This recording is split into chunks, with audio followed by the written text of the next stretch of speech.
Hello, ladies and gentlemen, welcome back to the channel. It is the FIDE Grand Swiss round 6. Now, to be completely transparent, there are still 2 games going on. But if I wait any longer, I may not get this video out in time. And by in time, I mean in a timely manner because I have class tomorrow and I've got stuff to prepare. So, 2 games potentially still going on. We will check on them at the end of the video. So stick around for that. But big day. We have Gukesh, the world champion. We haven't checked on him in a couple of rounds in terms of his games and his play, but when the world champion is playing, we must always be watching. It was a fairly quiet day overall, given that tomorrow is a rest day. So we're not expecting massive fireworks. So a lot of the names we've been talking about were fairly quiet, but we will cover some of their games shortly. Anyway, Gukesh plays e4 and we get e5. Knight f3. And knight to f6, a Petrov defense. So quite clearly these guys are ready to knock off early. We're going to have a quiet game. Knight takes e5, d6, knight f3, knight takes e4, d4, d5, bishop to d3, bishop to d6, short castles. I have a video on the Petrov. This is the main line. c4, c6, as main line as you get. But c5 is a line, has been played, but we're already now skating on thinner ice here. Bishop to c7, and now knight to c3. Bishop f5, knight to g5. No games found in the Masters database on Lichess. Knight takes c3, pawn takes c3. We've damaged the white structure. And now queen to f6 puts pressure on the knight. It is defended by the bishop, but now it could be kicked out and then pinned, and now so it's a tense position. And here, Gukesh plays a move I don't understand. You can see he's up a lot of time. He's got an hour 44 minutes on the clock. His opponent down to 54 minutes, Nikolas Theodorou, Greek Grandmaster. Here, Gukesh plays g4. Spends time and plays g4. Bishop takes d3. Queen takes d3 and now queen g6. This is a massive commitment because, as I'm sure you know, pawns do not go backwards. They don't go backwards. If you could pull this pawn backwards, I would do that. Queen trade is offered. Queen trade is accepted. Maybe now it's a bit less of a liability, but you've got this damaged structure and you've pushed this. Yes, black has this damaged structure, but it's not as bad. This is locked, and what's worse is they're all on dark squares. So this bishop is going to feast if it can get round to those pawns. So it's now about black developing the knight, and then seizing control of the e file. So rook e1 played by Gukesh, knight to a6. Rook b1, b6. Rook b3. Rook f e8, rook takes e8, rook takes e8, and now rook a3. Beautiful find by Gukesh. And now, there is only one holding move for Nikolas Theodorou. It's a tactical sequence here. And he finds it. It's rook e1 check. Because what you do is you take the bishop and you give up your knight. And we get to this bishop versus knight endgame. And this is the position now that Theodorou has to try and hold against the world champion down 50 minutes on the clock. Bishop to d8. Knight f3, and now king f8. Rook takes a7, b takes c5, and knight to e5. You don't take back. Why? Because that's just a liability. These pawns are now just liabilities, and black will collect them, and then they will have 2 passed pawns. So instead we play knight to b5. We're activating, and now we're threatening the base of the black pawn chain. So bishop to f6, allowing rook takes f7, check, but now king e8. Rook a7, and now rook takes c3. Rook a8 check, king comes up, and now knight takes c6 check, king to d7, check, and now we give up the bishop for knight, and we get to this rook endgame, which is tricky to evaluate, I'm not going to lie, because white has got this passed pawn, and this passed pawn, and potentially another one once, you kind of break through on this side, and black has these 2 connected passes. And the black king is in a pretty good position to stop this one, and the black rook is well activated. But white's got play here. And Gukesh is up a pawn. So d4, f4, d3, rook a6, c4. Now Gukesh has one move in this position. Otherwise, you are bust with these pawns. Gukesh has one move in this position. And that is to play king f2. To begin bringing the king over to try and corral these pawns, and you've always got moves like rook d6 check. Instead of that, after c4, Gukesh plays rook a7 check. And now we get king e8. King c6 was probably the best move, but king e8 is still winning.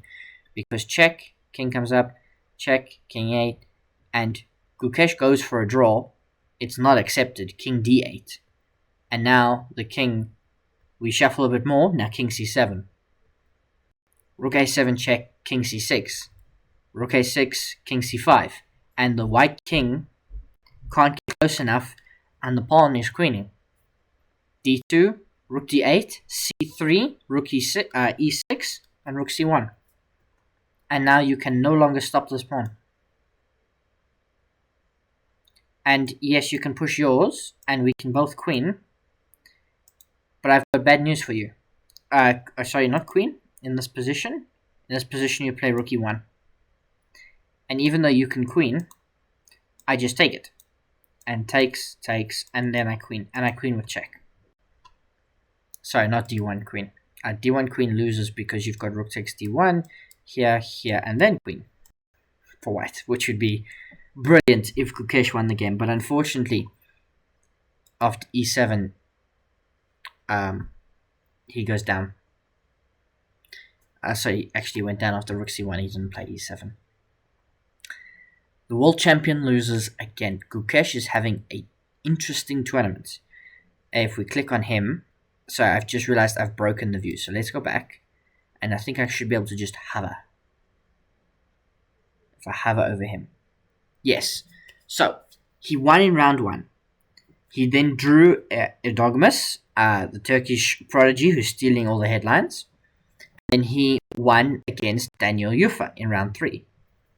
He then drew with Arjun Erigaisi, but he has now recorded back-to-back losses. Yesterday, against Abnadu Mishra, who became the youngest player ever to defeat the reigning world champion, and Gukesh was lost in like 12 moves. And then today, in an endgame, when he had lots of time, he loses to Nikolas Theodorou. But that was not the only decisive result today. We now move to board 3. Marc'Andria Maurizzi, who is having a sensational tournament, versus Anish Giri, who's also having a pretty solid tournament. He's half a point behind Maurizzi, so he wins, he leapfrogs him in the standings, gets closer to Parham and the rest of the leaders. Maurizzi plays e4, and we get c5. And I'm just going to skip a few moves ahead until here. Move 5, a6, because of course, Anish Giri would play the Najdorf Sicilian. And if you're asking why, he has a chessable course on the Najdorf Sicilian. So, there was comment, the discussion, what do you play against his Najdorf Sicilian? Do you just play something that he didn't talk about in his course, or on an interview, or on Twitter? Something that he hasn't spoken about. Well, here's a move I've never seen before. Knight b3 immediately. I've seen knight b3 after e5. I've never seen it immediately volunteering to move the knight out the center. e6, bishop e3, knight c6, g4, b5, g5. These guys just throwing haymakers. b4, and now no games found in the database. So move 9 over Najdorf is crazy. They both move their knights out of danger. Queen e2, bishop to e7, long castles, bishop b7. These guys put on their boxing gloves and they're like, let's go. f4, the haymakers are just coming down. Someone is going to win this and someone is going to lose this. They're both out of theory now. It's just about playing chess. Knight a7 is a slight inaccuracy by Anish, but only for one move. And that move is the astonishing, to me at least, queen to c4, which I do not understand as it being the best move. And apparently you're meant to just go back. Black's meant to just go back, and then you're meant to play h4. So there's obviously some sort of infiltration idea with queen to c4. Putting your queen in a visible area, probably trying to target this pawn as well. But, not really findable. I don't know. Is it findable? Maybe for grandmasters. Anyway, Maurizzi plays bishop to g2, which makes a lot of sense, but it's not an accurate move. Now, bishop to c6, queen f2, bishop takes a4. You take the knight. So you took my knight, I took your knight. Bishop takes b3, a takes b3, queen c7, and we retreat the bishop. But now a5 and f5. Mistake, and now Anish Giri is winning, but this is insanely complicated. Now we've got a4, and you've got to calculate this to the wire, because you've got to calculate, is white's attack fast enough, or is black breaking in to the castle? So f takes e6 is met by f takes e6. No castling for Anish Giri today at all, because you can't castle, but you could bring the rook this way. That could be interesting. B takes a4, rook takes a4, and now bishop to h3 is a fatal mistake. The best move here to try and hold is to play queen to e2, to allow the queen to get back onto this diagonal. And after check, you would be able to run the king this way. Bishop to h3 is a fatal mistake. Targets a weak pawn. But b3 is devastating, because you are now shutting the door. This rook is coming in. Mate is now threatened. You can't take, and you probably can't push this pawn. But c3 must be played. Now knight to c5. Anish Giri is just rolling. Queen e2, queen c6. King d2, we are now running away. But I've got bad news for you. Anish Giri can castle. And you are now cut off on the f-file. This is hanging. The rook is coming in. That's weak. This bishop at some point can take this and laser beam you. And it is just all over for Marc'Andria Maurizzi. Rook h f1 is a final attempt, but we just take. Queen takes f1. One final inaccuracy because of queen takes d4. And Marc'Andria Maurizzi resigns because his king is about to be caught in a net from which there is no escape, and mated in almost the center of the board. Queen takes e4, the final move. The only continuation here is king to e2, but at which point you will probably lose. Most of them revolve around like rook a2 and taking this pawn and laser beaming everything that you own. What a win from Anish Giri. He, of course, was not the only player to win. We have to go down to board 7. Nihal Sarin versus Sicilian Gumluraz. These two have kind of shot up towards, not quite the top of the standings, but they have moved up. They're showing themselves in like a bit of a secondary pack that's emerging.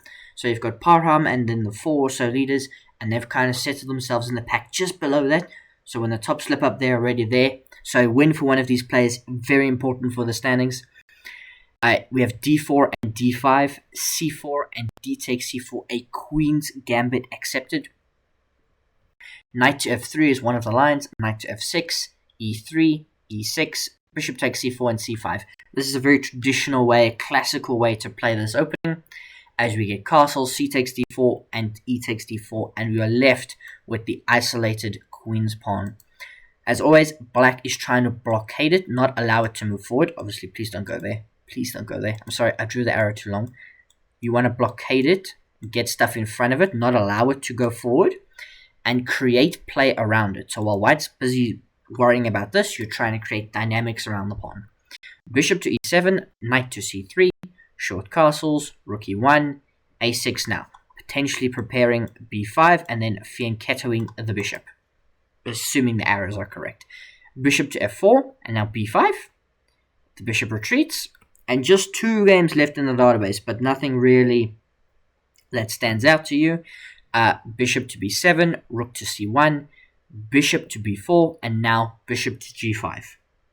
An interesting move, still following 2 games, but they were played in 1982 and 1994 by players I've never heard of. It's a very interesting and complicated middle game. Let's not pretend otherwise here. You've got this pin that exists on the rook. You've got this pin that exists on the queen. You've got this active bishop. You've got this bishop which wants to be active. And there are potential, sometimes rook sacrifices, but they don't work in this position. Or bishop sacrifices, but they don't quite work yet. So it's complicated and there's lots of things you've got to watch out for. So black plays knight bd7, reinforcing the knight and now allowing the queen to move without the threat of this coming with the damaging of the structure. But now we get bishop take, we get a3 and now bishop takes c3, rook takes c3, and rook c8. We challenge on the c file. Rook ce3, a lovely move. Now we're in business. We've doubled the rooks on the e file. We've got this bishop that we want to open up to the king. We've got this. White looks to be in a good position. But black's position is resolute. Like, you've got to invest in this and make sure it's calculated properly. It doesn't work at the moment. These knights defend each other and cover key infiltration squares, and the queen can get out here and do some damage. You've got the open c file, and you've got this beautiful bishop. White's real advantage is 2 bishops, but can they make it count? Queen c7, knight to e5, jumping into the center. But I just snap it off. Knight takes e5. D takes e5, queen c6. Beautiful move, by the way. Lovely in-between move. You can't take my knight because mate. Over there. So we have to play rook f3 and now knight to e4. Jumping the knight into the center of the board. Bishop to h4, we get out the way because it was hit, and now we can reroute this way, but there's nothing for us there, so maybe that 2 bishops advantage is a bit nerfed. h6 and now rook f4. A 1-move blunder. Simple 1-mover. Because, knight to c3. What do you do? What do you do? You have to give up a piece. You just drop a piece. Because mate is threatened once again. And your queen is hanging. Here, according to the engine, the best move is to play bishop to d5. Which I would assume gets met with either knight takes or queen takes. If you're speaking practically, you play knight takes. You hit the rook and you have the same threats. But of course, if you want to simplify, you can play queen takes. But then there's, like queen takes d5, knight takes d5. But then there's also just taking the knight.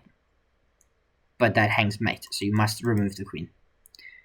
So a 1-move threat just gets blundered. And we have queen to f3 as the defensive resource. But there's check. King f1 is played. Knight e2 check, sorry, ended the game. Not king f1. Knight e2 check loses on the spot because obviously if queen takes, you get mated. If king f1, then the dynamite here is you taking the rook. Queen can't take because you get mated. So it's an untouchable knight. The best move is, according to the engine, to take here and allow queen takes g2 with king e2, and now the hunting of the king begins. The game ends after knight to e2 check. A beautiful find from Nihal Sarin. It was kind of handed to him with rook f4. He just had to find knight to c3 and then knight to e2 check. So 2 clutch finds when he needed them. Otherwise, a huge blunder. A huge blunder. I told you, ladies and gentlemen, that there were still 1 or 2 games yet to be completed, and we will check in on them now before I read you some of the results. There were a lot of results, but none really that affect the top boards. But one that might is this game. Vincent Keymer versus Hovhannisyan robot. Let's remove the things. We don't need those black blocks anymore because we're not trying to hide the results. Because there are no results. These games are ongoing. Vincent Keymer versus Hovhannisyan robot. Vincent Keymer is winning. This is completely winning for white. They obviously have a rook. They've got a pawn. Black is trying to find perpetual. This was not the case, though, some moves ago. If we check in somewhere around here, it was rook versus rook, and this was a draw. And this was a draw for some time when I started recording. The rooks were connected, but white obviously found a way to push everything and to promote a queen. Let's see how it happened. Just a quick replay as they avoid perpetual check. Very difficult in these endgames because they're often drawn if the king is out in the open, because you can get the perpetual, you can see white loses a pawn or two, but manages to hide the king sufficiently and begin pushing the pawns as best as they can. And you keep the rooks connected to avoid skewers and forks. And white does a really good job, and they push their pawn through. Again, no perpetual check, we're pushing the pawns. And Vincent Keymer does a masterful job in this endgame. And we get, keep pushing, we give checks. Now we can separate the rooks, tie them together, and we can promote. We give up the rook to get the queen, and now Robert is trying to find perpetual, but he won't be able to as the king goes on a run, on a huge jog, and we get here to the live position after king to d4. And the timer is still going. The game is not over, but you would expect Vincent Keymer will find the way to win. The only other game that is still ongoing is Sindarov and Salem, but this is a draw. According to table base, but we can sit here for a couple minutes just to see it. A move will have to be made soon by Salem. The only holding move for white in this position is to play queen to h5 check. The only holding move is queen to h5, which is found because if you take the queen, it's stalemate. That's the whole point. So queen to h, back to the live move. Queen to h5 was found. King g7 has been played. Now there's two holding moves. Queen d1 was fine. Now there's lots of drawing options. So it seems like Salem will find the way to hold this against Sindarov. Otherwise, ladies and gentlemen, it was a great day. I do see our Nigerian friend Olisua Tennyson was back in today. Obviously, maybe someone missing out. He, of course, or she suffered a defeat. I think it's a he. I think they said there's only two ladies. David Deshmaku with the draw. In terms of results, I'm going to read out the results quickly. I apologize if you find them boring, but for those of you who are interested, I will just close this and I'll read off the results. So, the top board winning, board 3, Anish Giri with a win, Nihal Sarin with a win, Nikolas Theodorou defeating Gukesh Damaraju. Vincent Keymer looks like he is going to pull off the win in his game. Shant Sargassian defeats Maxime Vachier-Lagrave in what's a bit of an upset. Hans Niemann with a win. Vedit Gujarati with a win. Jordan van Forest with a win. Yu Yengi with a win. That looks like it's going to be a draw. Andrei Esipenko with a win. Leon Luke Mendonca with a win. So lots of Indians winning today. Ivan Saric with a win. A win for Cristobal Henriquez Villagra. A win for Andy Woodward over Daniel Yufa. A win for Anton Korobov. A win for Alexander Grishuk. A win for Evangeli Nair. A win for Alexander Pretka. A win for Maxim Chigalv. A win for Ortik Nigatamov. A win for Sanan Sigurmirov. A win for Basim Amin. A win for Vladimir Ivinchich. A win for Alexander Donchenko. And then, of course, a win for Dennis Wagner from Germany. So those are your results. Those are your standings. I apologize again for all of this. Let me take a screenshot of this.